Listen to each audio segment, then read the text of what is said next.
Seja bem-vindo ao canal. Erickson Bastos apresenta O Grande Conflito, de Ellen White. Livro da editora, Casa Publicadora Brasileira. Capítulo 22. O cumprimento. Quando a primavera de 1844 passou, o primeiro momento em que as pessoas esperavam a vinda do Senhor, aqueles que haviam aguardado sua vinda sentiram dúvida e incerteza. Muitos continuaram a examinar as Escrituras, buscando novamente evidências para a sua fé. As profecias eram claras e certas ao apontar para a proximidade do retorno de Cristo. A bênção do Senhor na conversão e no reavivamento dos cristãos testemunhara que a mensagem vinha do céu. Entremeadas as profecias que eles imaginavam se aplicar ao tempo do segundo advento estavam instruções incentivando-os a esperar com paciência e fé, pois aquilo que parecia obscuro seria esclarecido. Dentre essas profecias, estava Abacuque, capítulo 2 versos 1 a 4. No entanto, ninguém pareceu notar que essa profecia fala de uma aparente demora. Após o desapontamento, o texto pareceu muito significativo. A visão aguarda um tempo designado, ela fala do fim, e não falhará. Ainda que demore, espere-a, porque ela certamente virá e não se atrasará.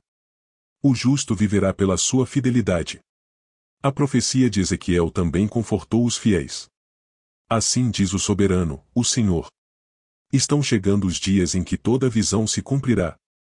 Falarei o que eu quiser, e isso se cumprirá sem demora. Tudo o que eu disser se cumprirá. Ezequiel, capítulo 12 versos 23, 25 e 28. Aqueles que aguardavam se alegraram.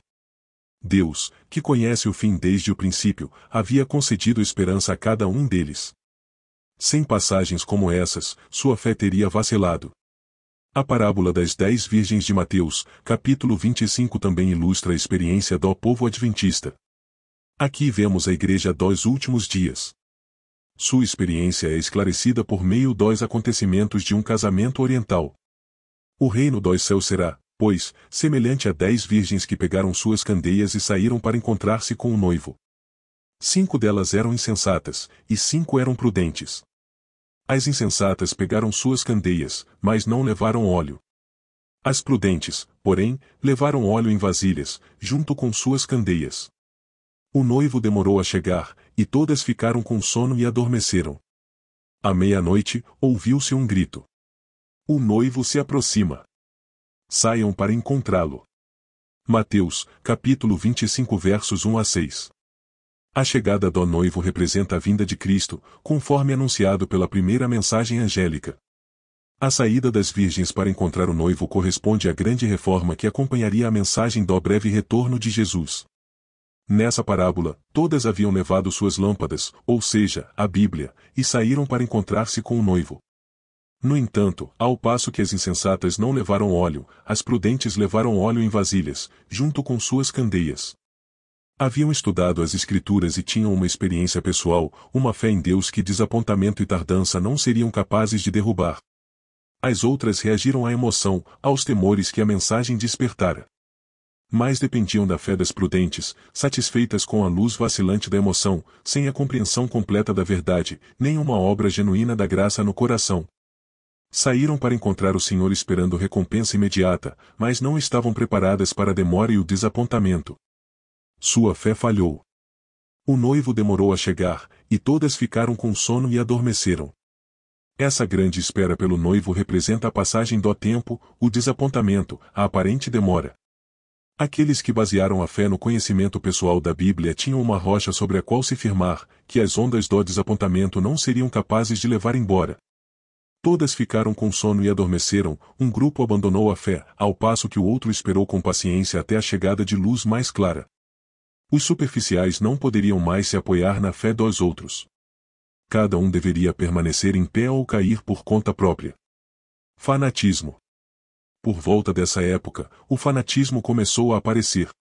Alguns que alegavam crer no advento demonstravam zelo distorcido.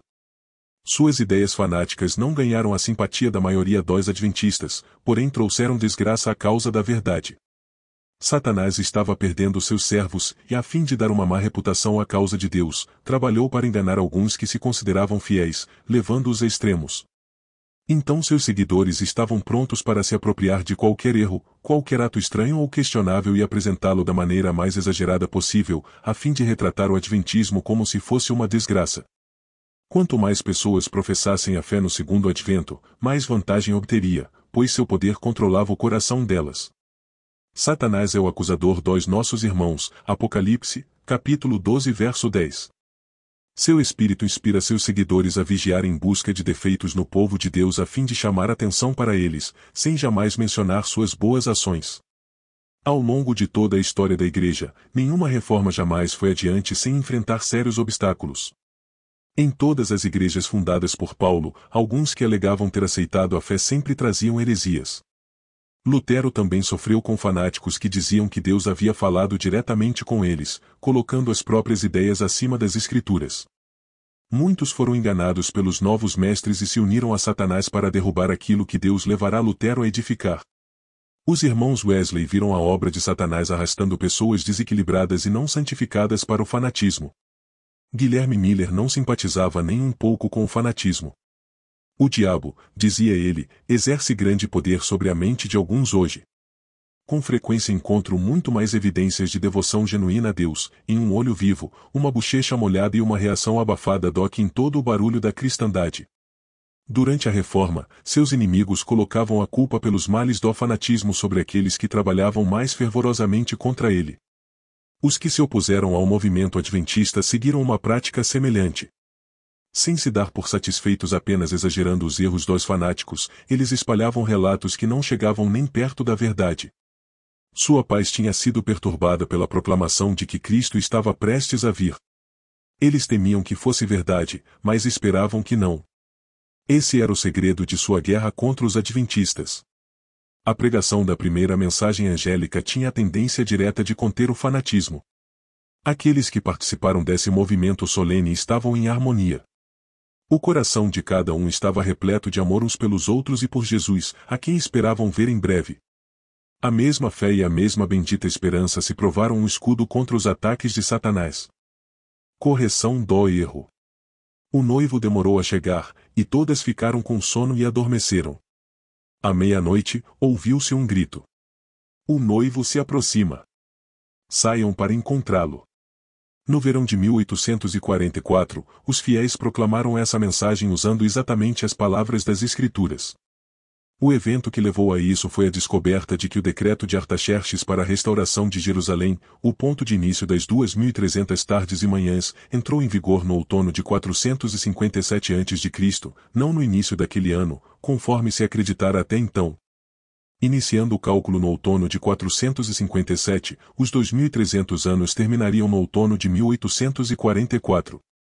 Os símbolos do Antigo Testamento também apontavam para o outono como o momento em que a purificação do santuário deveria ocorrer.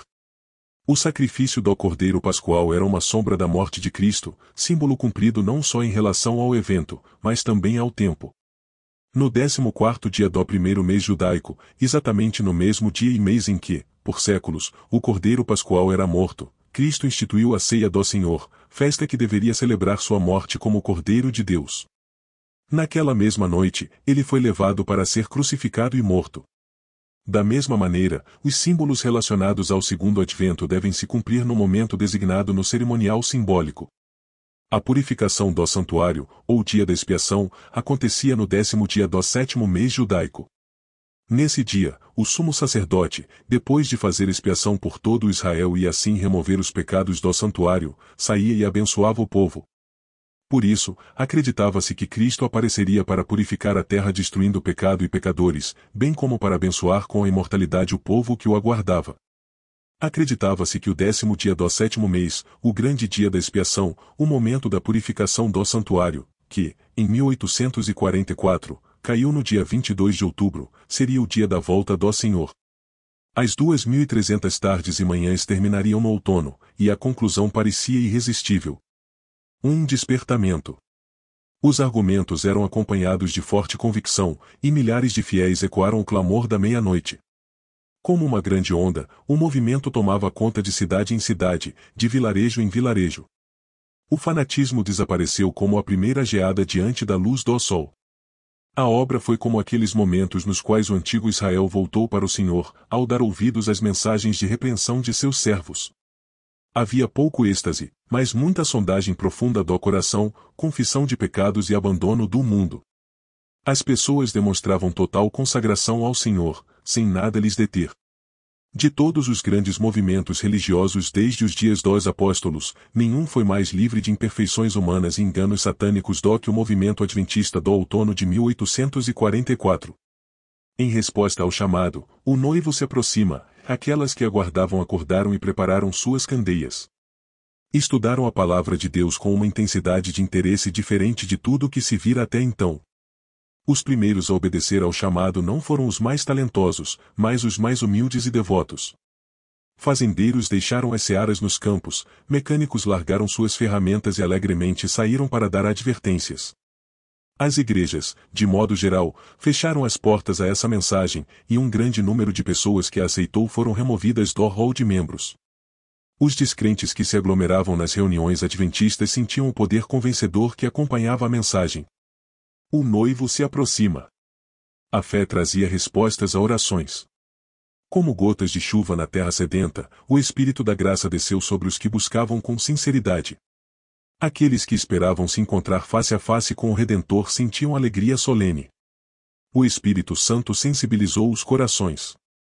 Foi chegando o momento em que aqueles que aceitaram a mensagem esperavam encontrar seu Senhor.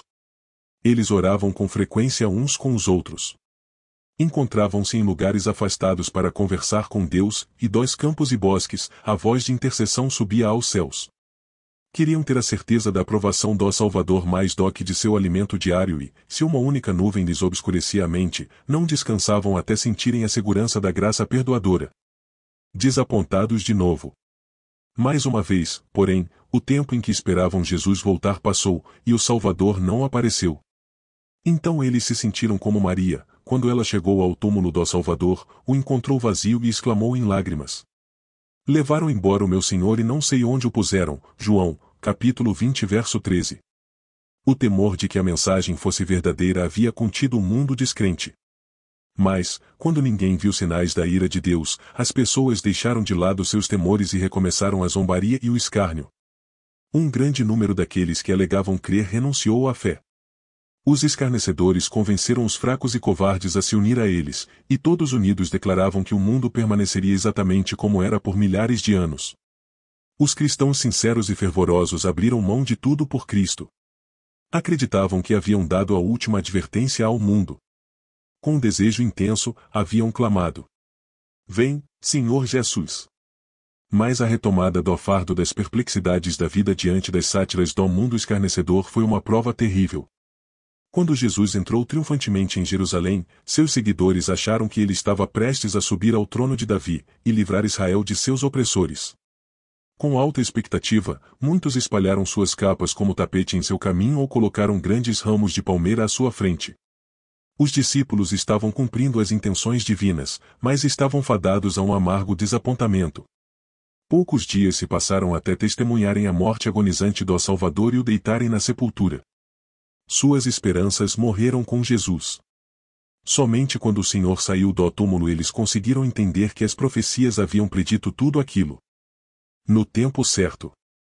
De maneira semelhante, Miller e seus companheiros cumpriram as profecias e anunciaram uma mensagem que a inspiração predissera que deveria ser dada ao mundo.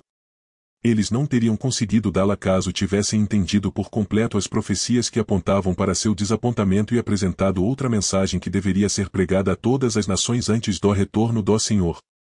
A primeira e a segunda mensagem angélicas foram proclamadas no momento certo e cumpriram a ordem que Deus havia designado para elas. O mundo esperava que, se Cristo não voltasse, as pessoas deixariam de lado o adventismo. Muitos de fato deixaram a fé, mas houve aqueles que permaneceram firmes. Os frutos do movimento adventista, o espírito de sondagem do coração, renúncia ao mundo e reforma da vida, testemunhavam de que ele vinha de Deus. Não ousaram negar que o Espírito Santo havia abençoado a proclamação da segunda vinda. Não conseguiam encontrar erro nos períodos proféticos. Seus oponentes não obtiveram êxito em contestar sua interpretação das profecias. Não podiam concordar em renunciar às crenças que haviam chegado por meio de estudo fervoroso das Escrituras, em atitude de oração, por mentes iluminadas pelo Espírito de Deus e corações ardendo com seu poder vivo, as quais tinham resistido com firmeza aos argumentos de adversários cultos e eloquentes. Os adventistas confiavam que Deus os havia conduzido a dar a advertência do juízo. Declararam, ela provou o coração daqueles que a ouviram, de modo que aqueles que examinaram o próprio coração soubessem de que lado estariam quando o Senhor viesse e se exclamariam: Este é o nosso Deus, em quem esperávamos, e Ele nos salvará. Isaías, capítulo 25 verso 9, ou se pediriam às rochas e montanhas que caíssem sobre eles e os escondessem da face daquele que se assenta no trono. Apocalipse, capítulo 6 verso 16. Guilherme Miller expressou o sentimento daqueles que ainda confiavam que Deus os havia conduzido. Minha esperança no retorno de Cristo está forte como nunca. Fiz somente o que senti ser meu dever, após anos de solene reflexão.